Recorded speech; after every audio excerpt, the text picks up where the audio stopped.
Dear students, today we are continuing with the chapter 3, that is atoms and molecules. This time will also pass. So whatever situation you are facing, believe in yourself and go through it. This time will pass away. It will heal. Time is the best healer of the whole life. Okay, so this will also pass. Be in a positive attitude on and face the situation. So our chapter atoms and molecules, in the last class I have dealt with you the laws of combination, conservation, constant proportion and all. So let's go. Now, as I told you, names of the atoms is given by a special organization, that is IUPAC, that is International Union of Pure and Applied Chemistry, very important abbreviation. And this organization approves the names of different elements, right? Now what they think or what they give, as I have told in the last class, the element's name is written, or by taking the first letter it is capital and the second letter will be in the small letter. And some elements, as I explained you, like mercury, hydrogyrum, so Hg, from the Latin word the first letter and the second letter has been taken. The few examples for the elements and their symbol, it is hydrogen H, helium He, lithium Li, beryllium Be, boron Be, carbon C, nitrogen N, oxygen O, fluorine F, neon Ni, and you can see other elements too. I have given so many elements, it's very easy, like, okay, just go through it. Then comes atomic mass. Very important, very important. Atomic mass of an element may be defined as the average relative mass of an atom of the element as compared with the mass of carbon C12, and it is taken as 12 AMU. AMU is nothing but atomic mass unit. Now it is best explained, it can be defined as 1 by 12th of the mass of carbon 12 atom in its ground state.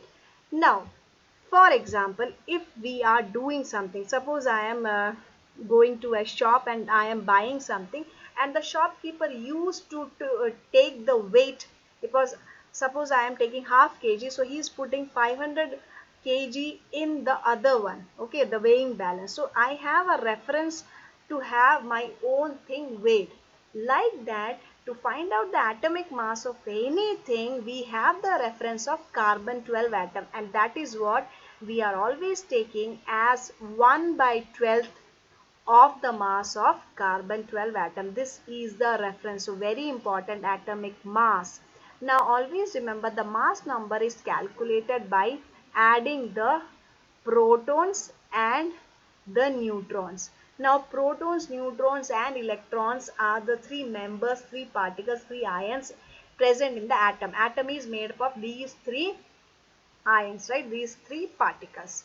I hope you understood. I have given the table consisting of different masses, like hydrogen the mass is 1, helium the mass is 4, beryllium 9, oxygen 16, and here there are many more, like calcium 40, potassium 39, sodium regularly we are using 23. So these are few examples having the element name, atomic number and atomic mass.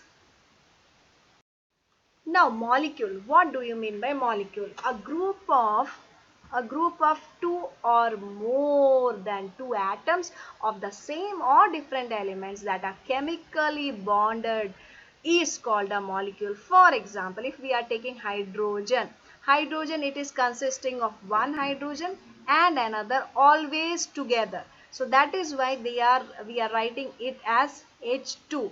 That means both of them are identical, having the same property, same chemical mass and all. So these type of molecules are having similar or different. Now here oxygen, similar one. If I am adding these two, you are getting H2O. That means a compound you are getting. That means two hydrogen and one oxygen, you are getting the compound. So these are the example of molecules. Now if I see water, I have two atoms of hydrogen and one atom of oxygen.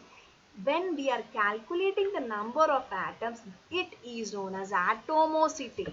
The number of atoms present in a molecule of an element or a compound is called its atomicity. Now, it can be mono, that means one atom.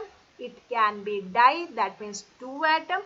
It can be poly, that means more than three atoms. So here, if you are seeing the water, here I have given, if we are taking water, here two hydrogen atoms are there, that means hydrogen is diatomic, and one oxygen, that is it is monoatomic. Here oxygen, I always tell you, it is coming always twins, they are twins, they are together, that means they are always diatomic. In the case of ozone, it is triatomic, three is there. So mono means one atom, di means two, poly means many, tri means three. Okay, so this is what atom. Now, molecules of elements, as I discussed right now, the number of atoms present in the elements are defined, or are just we are looking at the molecules of elements. For example, non-metal, if we are taking argon, will be monoatomic. That means argon consists of only one atom. Then helium, it is monoatomic, that means it is also having one atom. Oxygen diatomic, that means two. Hydrogen di, nitrogen di, chlorine di, that means two atoms. Phosphorus tetra, that means four atoms. So P4 we are writing P4. Sulfur polyatomic, so more than 4 it has the atoms. Now in the case of metals, sodium is monoatomic, iron is monoatomic, aluminium is mono, that copper is mono, that means they have only.